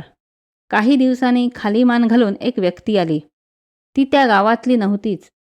तिनं ते मेणबत्ती पात्र साधूबाबांच्या पायाशी ठेवलं आणि लोटांगण घालून ओक्साबोक्शी रडू लागली. त्या व्यक्तीला पश्चात्ताप झाला होता. तो एक भुरटा चोर होता. छोट्या मोठ्या चोऱ्या करत असे.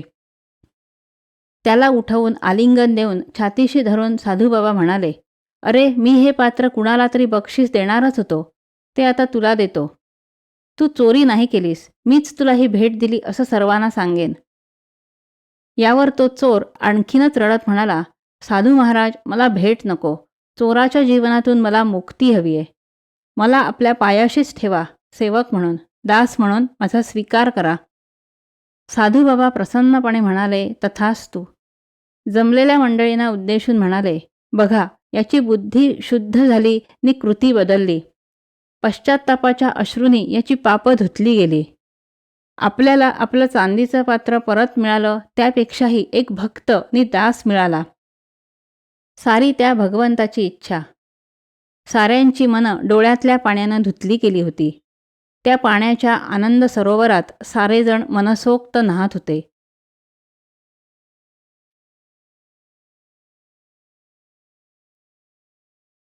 दहा.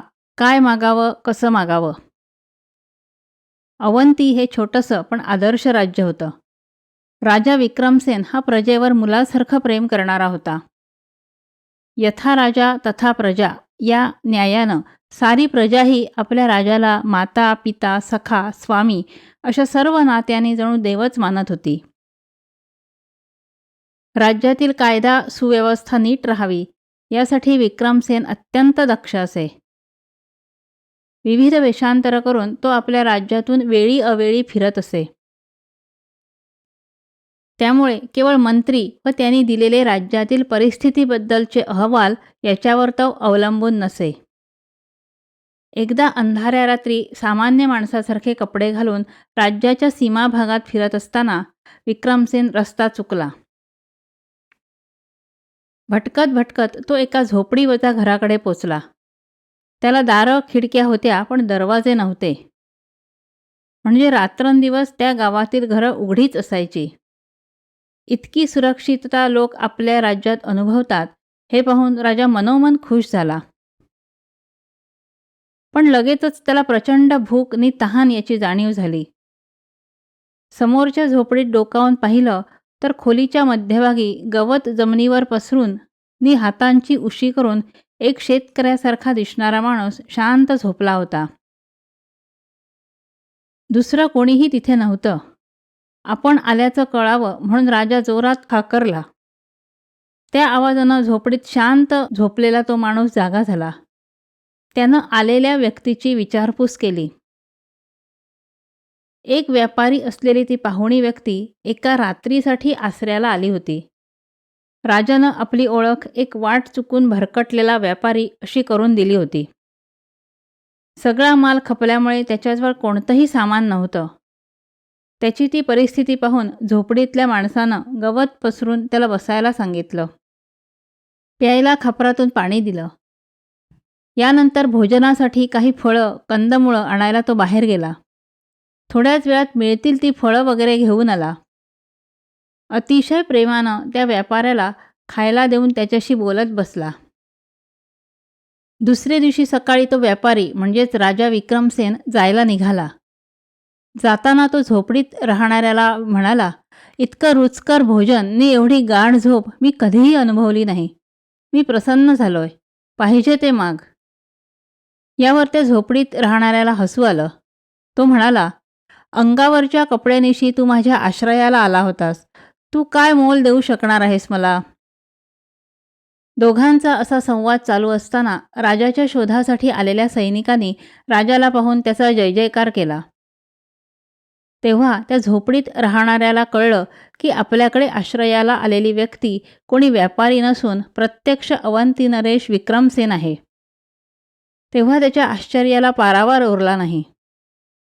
सेवकांनी आणलेल्या पालखीत बसताना राजा त्या माणसाला म्हणाला, "उद्या दरबारात येऊन तुला हवं ते माग, मी ते तुला देईन."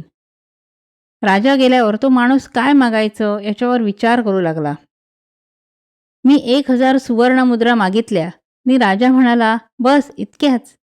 तर आपल्या मनाला चुटपुट लागेल की अजून जास्त का नाही मागितल्या. जर मी 100 एकर जमीन मागितली आणि राजा म्हणाला, पुरे एवढीच, तर पुन्हा मला रुखरुख. मी जर 10 घरं मागितली आणि त्यावर राजा म्हणाला, बस इतकीच, तर आपल्या मनाला कायम चुटपुट लागत राहणार." काय मागावं या विचारात असताना त्याला एका साधूची आठवण झाली. लगेच तो साधूकडे जाऊन आपली अडचण सांगतो.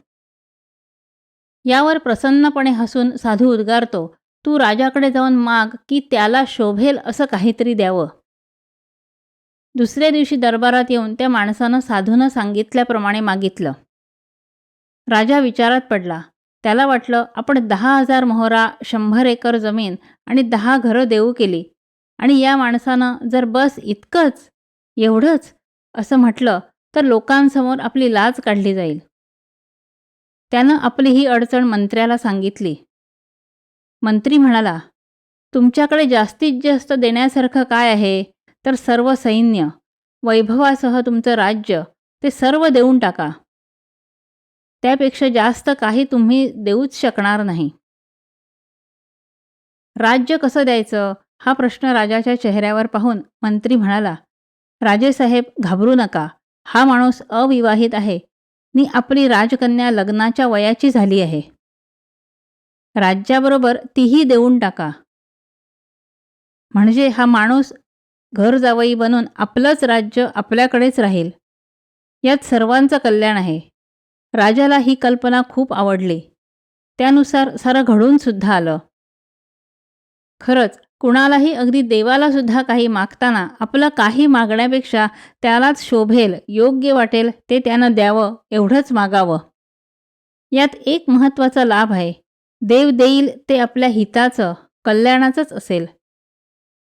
कारण आपण फक्त वर्तमानात राहून मागत असतो, तर सद्गुरुदेव देतात ते अंतिम परिणामाचा म्हणजेच भूत, वर्तमान तसंच भविष्याचा विचार करूनच देतात. म्हणून जीवनात बरं वाईट जे काही घडेल ती परमेश्वराची किंवा संत सद्गुरूची इच्छा समजून ताणमुक्त, भयमुक्त, चिंतामुक्त आणि आनंदयुक्त जीवन जगूया.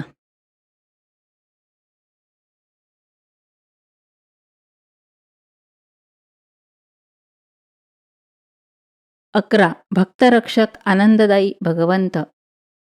अकबर बादशहाला एकदा संस्कृतमधला श्रीमद भागवत ग्रंथ श्रवण करण्याची इच्छा झाली. त्यातील निरनिराळ्या भक्तांची चरित्र ऐकताना त्याला एका गोष्टीचं आश्चर्य वाटलं. त्यानं खूप विचार केला, पण त्याला समाधानकारक उत्तर काही मिळत नव्हतं.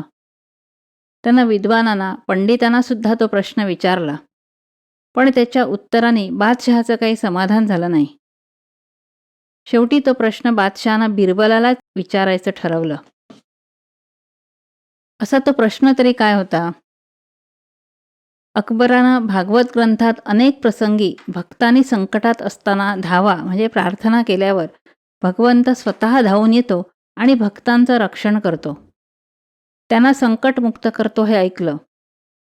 अकबराची शंका होती की भगवंत स्वतः धावून येतो तेव्हा त्याच्याकडे काही सेवक किंवा सैनिक नाहीत का?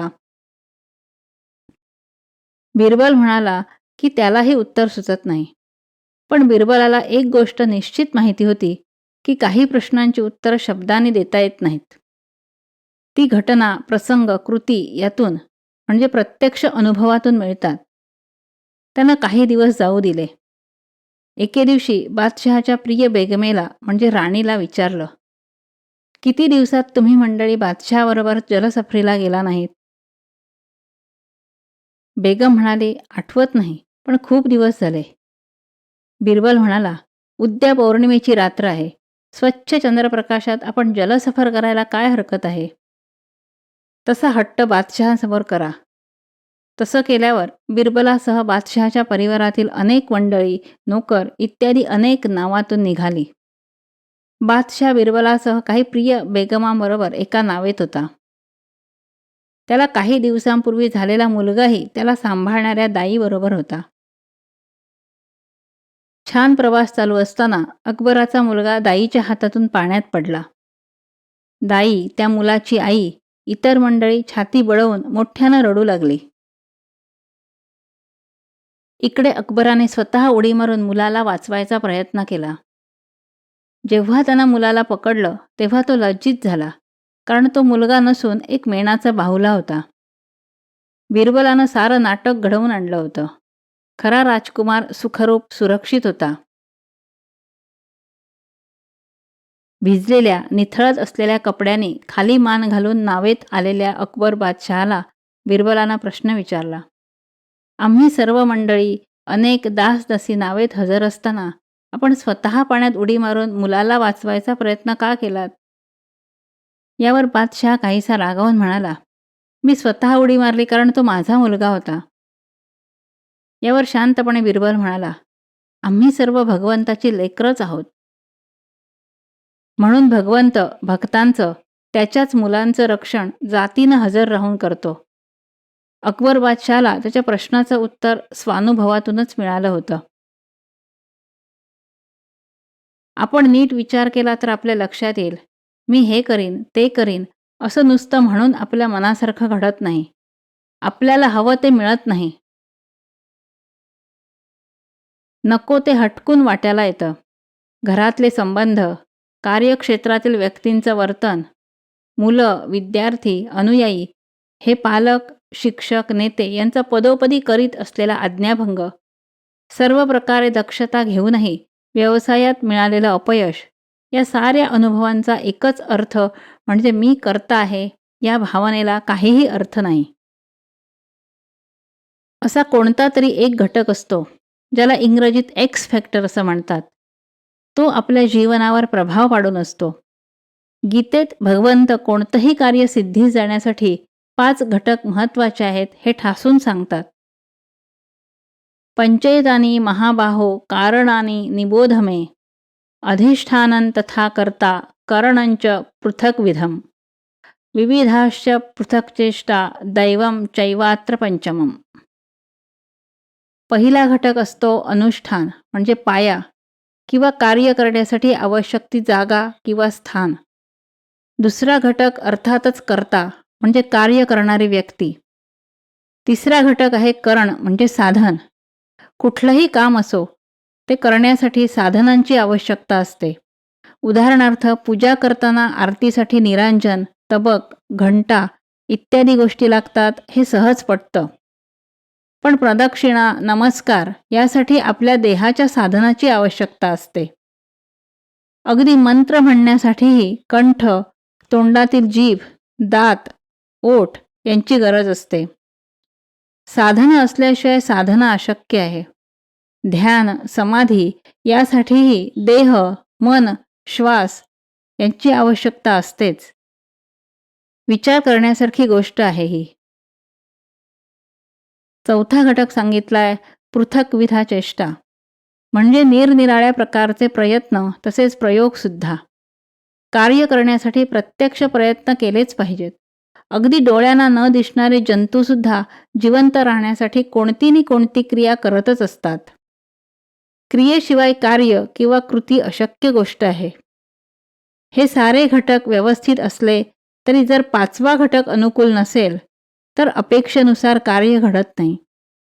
भगवंताच्या शब्दात दैवम चैवात्र पंचमम, म्हणजे कोणतंही काम, कार्य, कृती पुरी होण्यासाठी दैवाची साथही हवी.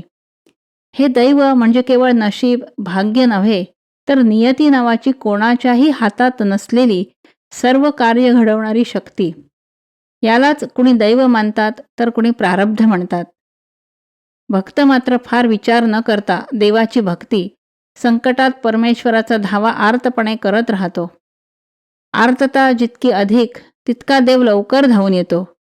म्हणूनच विठ्ठलाच्या आरतीत म्हटलंय, गरुडावरी बैसोनी आला माझा कैवारी.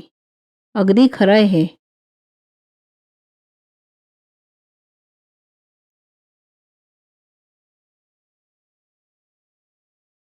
बारा, आहार, आचार आणि आनंद.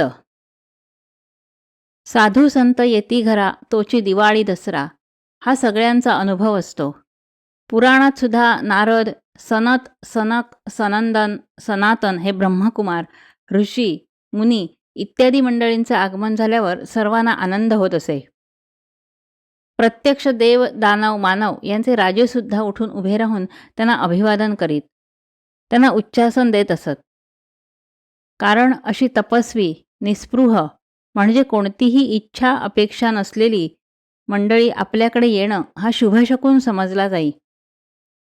नंतरच्या काळात या ऋषीमुनींची जागा साधू संत आणि सद्गुरू यांनी घेतली.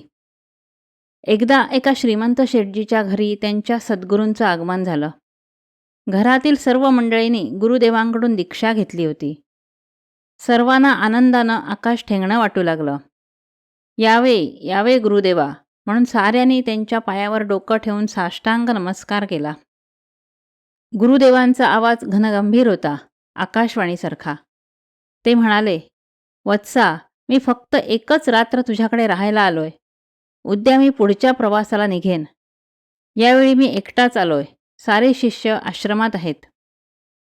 शेठजींनी आपल्या मित्रमंडळींना, सगळे सोयऱ्यांना घाईघाईत बोलावून गुरुदेवांचा सत्संग आयोजित केला. घरात घराबाहेर रोषणाई केली. खरंच दिवाळीसारखा आनंदाचा अनुभव सर्वांना येत होता. सत्संगानंतर सर्वांना महाप्रसाद झाला. सारे आपापल्या घरी गेले. गुरुदेवांसाठी स्वतंत्र कक्ष सज्ज करून ठेवला होता. चांदीच्या ताटातून त्यांनी प्रसाद ग्रहण केला.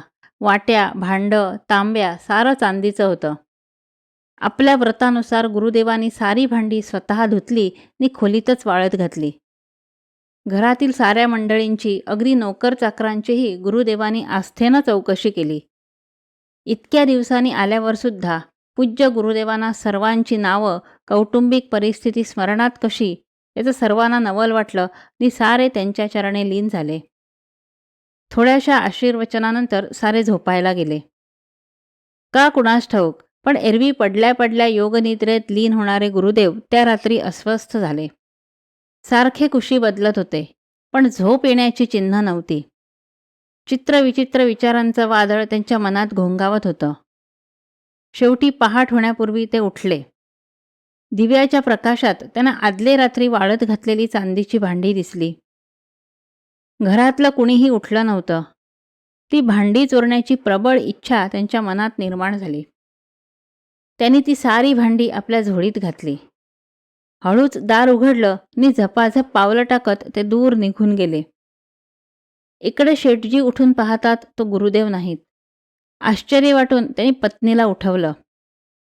तिनं सर्वत्र शोध घेतल्यावर चांदीची भांडीही गायब झाल्याचं तिच्या लक्षात आलं. सर्वांना आश्चर्य वाटलं. शोधाशोध सुरू झाली. भांडी गेल्याचं दुःख नव्हतं, पण गुरुदेव न कळवता का गेले? भांडी त्यांनी नेली की दुसऱ्या कोणीतरी? गुरुदेवांच्या जीवाला धोका नाही ना? अशा प्रश्नाने शेठजी व इतर मंडळींना काळजी वाटू लागली. शेठजींनी खूप शोध घेऊनही गुरुदेवांचा पत्ता काही लागला नाही. दुसऱ्या दिवशी सारे भोजनासाठी बसलेले असताना अचानक गुरुदेव आले. शेठजींनी सर्व मंडळींनी चरणवंदन करून त्यांना प्रसाद घेण्याचा आग्रह केला. त्याला नम्रपणे नकार देत गुरुदेवांनी झोळीतून चांदीची सारी भांडी काढून देवासमोर ठेवली व क्षमायाचना केली. गुरुदेव सर्वांना विशेषतः शेठजींना उद्देशून म्हणाले, काल ही भांडी मी अक्षरशः चोरून येथून पळून गेलो होतो. काल दिवसभर विचार करत होतो की आपल्याकडून अशी चोरी कशी घडली. अखेर उत्तर मिळालं की रात्री केलेल्या भोजनाचा तो परिणाम होता. जे अन्न माझ्या पोटात गेलं त्याला चोरीची वासना चिकटलेली होती. ज्यावेळी त्या अन्नाचा प्रभाव पूर्णपणे माझ्या तनामनातून निघून गेला तेव्हा माझा अपराध माझ्या लक्षात आला. खूप वाईट वाटलं. पश्चात्ताप झाला. देवाची मनोमन क्षमा मागितली. मी सरळ इकडे आलो. मला प्रायश्चित्त करायचंय. यावर शेठजी म्हणाले, क्षमा मी मागायला हवी गुरुदेव, कारण ज्या पैशानं मी तुमचा आदर सत्कार केला, तुम्हाला भोजन दिलं, तो पैसा प्रामाणिकपणे मिळवलेला नव्हता. लोकांना फसवून मिळवलेली ही संपत्ती आहे. ही माझी चोरी अन्नामटे तुमच्या शरीरातच नव्हे तर मनातही शिरली. यामुळे माझे डोळे उघडले. मला पश्चात्ताप होतोय. मार्ग दाखवा. आपल्या शिष्यानं अशी क्षमा मागितल्यावर प्रसन्न होऊन गुरुदेवांनी त्याच्या मस्तकावर हात ठेवून आशीर्वाद दिला. यापुढे पापानं पैसा मिळवू नकोस. परमेश्वर तुला भरपूर देईल. सध्याच्या संपत्तीतला बराचसा भाग योग्य पद्धतीने दान कर आणि सर्वजण आनंदात राहा. सर्वांच्या डोळ्यात कृतज्ञतेचे अश्रू होते. गुरुदेव पुढच्या प्रवासाला निघून गेले, पण मागे एक संदेश ठेवून गेले. आपल्या भल्याबुऱ्या कल्पनांचा, विचारांचा, वासनांचा, कृतींचा परिणाम आपल्या बुद्धीवर, विचारावर होत असतो. यात अन्नाचाही समावेश असतो. म्हणून आनंदी राहण्यासाठी योग्य वृत्तीनं मिळवलेला आहार उपकारक असतो. आहार हा आनंदाचा मुक्तद्वारच असतो.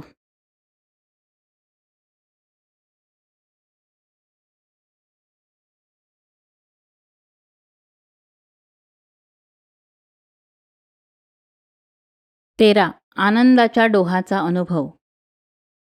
हभप पेडगावकर बुवांचं कीर्तन चालू होतं. तुकारामाचा अभंग निरूपणासाठी घेतला होता. आनंदाचे डोही आनंद तरंग. शास्त्रीय गायन शिकल्यामुळे बुवांची तयारी चांगली. अनुप जलोटासारखे विविध राग सांगून त्यात तो अभंग सादर करत होते. श्रोत्यांनाही ते आवडतंय असं वाटल्यावर बुवांची आलापीची उमेद अनेक पटीनं वाढली.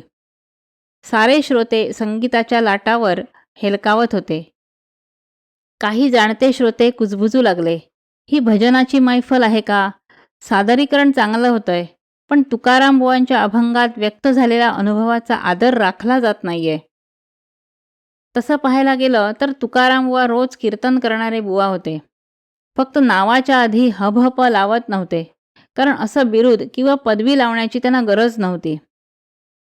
कीर्तन हा त्यांचा व्यवसाय नव्हता, तर पांडुरंगाशी जिवंत संवाद नि समोर जमलेल्या भक्तभाविकांशी परिसंवाद साधण्याचं ते एक माध्यम होतं. अखेर बुवांचं गायन संपलं नि त्यांनी एक आकाशवाणीसारखं विधान केलं. प्रत्येक शिक्षक कीर्तनकार नसला तरी प्रत्येक कीर्तनकार हा शिक्षक असतो, लोकशिक्षक. ते ऐकून सारेजण स्तिमित झाले. त्यांना तो विचार अगदी पटला. नंतर बुवा म्हणाले, शिक्षकाचा, त्याहीपेक्षा शिक्षणाचा, शिकवण्याचा प्राण आहे प्रश्नोत्तर. तेव्हा मी कथन करताना कोणताही प्रश्न मनात आला तर लाजू नका, कचरू नका. अगदी निःसंकोचपणे विचारा तुमचे प्रश्न. कसा कुणास ठाऊक, पण एका आजोबांबरोबर आलेला त्यांचा 8-10 वर्षांचा नातू एकदम उभा राहिला नि त्यानं एक प्रश्नास्त्र बुवांच्या दिशेनं फेकलं.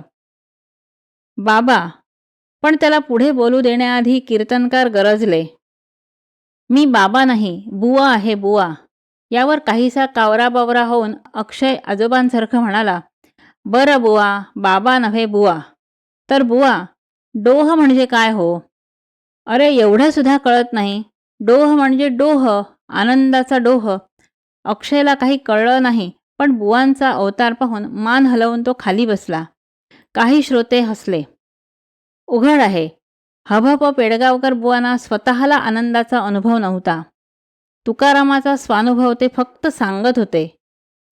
गमतीनं म्हणायचं झालं तर ते असं सांगत, गात जास्तीत जास्त आनंदाच्या पेडगावला पोचतील. आनंदाच्या डोहाचा त्यांना अनुभव येणार नाही. आपल्यापैकी अनेकांचं असंच होतं. प्रत्यक्ष अनुभव न घेता आपण इतरांना उपदेश करत असतो. एक अत्यंत मार्मिक प्रसंग पाहण्यासारखा आहे. पूज्य गोंदवलेकर महाराजांच्या एका भक्तानं एक हॉस्पिटल बांधलं. सद्गुरूंचे पाय लागावेत म्हणून श्री महाराजांचा भेटीनं प्रारंभ करावा असा त्याचा विचार होता. त्याप्रमाणे श्री महाराजांचं आगमन झालं. सर्व कर्मचारी वर्ग नवीन होता. त्यांना विशेषतः परिचारिकांना प्रशिक्षित करण्यासाठी एक अनुभवी परिचारिका ठेवली होती.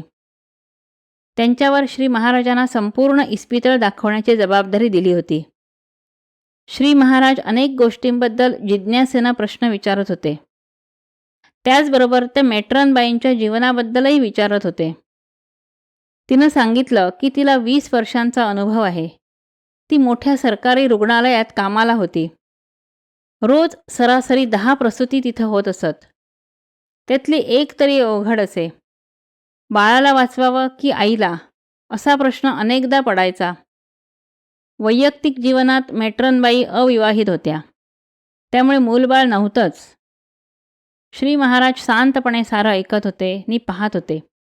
सारं इस्पितळ पाहून झाल्यावर सर्व कर्मचाऱ्यांना एकत्र करून मुख्य डॉक्टरांनी त्यांना उपदेशपर आशीर्वादात्मक काही सांगावं अशी विनंती केली. यावर श्री महाराजांनी जो उपदेश केला त्यात मुख्य भर स्वानुभवावर होता. नंतर कोणाला काही विचारायचं आहे का असं सांगितल्यावर मेट्रनबाईंनी विचारलं, स्वानुभवाची एवढी काय आवश्यकता आहे? यावर श्री महाराजांनी काही प्रश्न तिला विचारले. हे प्रश्न हेच त्यांचं तिच्या प्रश्नाला उत्तर असणार होतं. तुमचा मोठ्या इस्पितळातला अनुभव आहे ना, तिथं रोज सरासरी 10 प्रसूती तुमच्या हातून होत होत्या ना, त्यातली एक अत्यंत अवघड असायची हो ना? आपण हिशोब करूया. रोज 10 म्हणजे महिन्याला 300. आपण हिशोबाला सोपं म्हणून 100च धरूया. महिन्याला 100 म्हणजे वर्षाला 1200 बाळंतपणं हो ना? आपण 1000च धरूया. अशी 20 वर्ष म्हणजे 20,000. त्यापैकी 10तलं 1 म्हणजे 2000 अत्यंत अवघड बाळंतपणं तुमच्या हातून झाली ना? यावर मेट्रननं हो म्हणतात महाराजांनी तिला विचारलं, आता सांगा बाळंत होणं हा अनुभव कसा असतो? एकदम मेट्रन उद्गारली, ते कसं सांगू? माझं लग्नच झालेलं नाही. मला स्वतःचा अनुभवच नाही. यावर हसत श्री महाराज म्हणाले, मी तरी दुसरं काय म्हणतोय? जीवनात स्वानुभव अत्यंत महत्त्वाचा असतो. परमार्थात उपासनेत तर अत्यंत आवश्यक असतो. आधीची बाई तुमच्या मदतीनं नंतर आई बनली, म्हणजे तुम्ही हजारो बाईंना आई बनवलं. पण तुम्हाला आई बनणं, आई होणं म्हणजे काय याचा स्वानुभव नाही. हे ऐकून सर्वांना स्वानुभवाचं महत्त्व समजलं. असो, आनंदाचे डोही आनंद तरंग, आनंदाची अंग आनंदाचे, हे नुसतं गायचं नसतं तर तसं जगायचं असतं. जसं तुकोबांसारखे इतर संत सत्पुरुष जगले.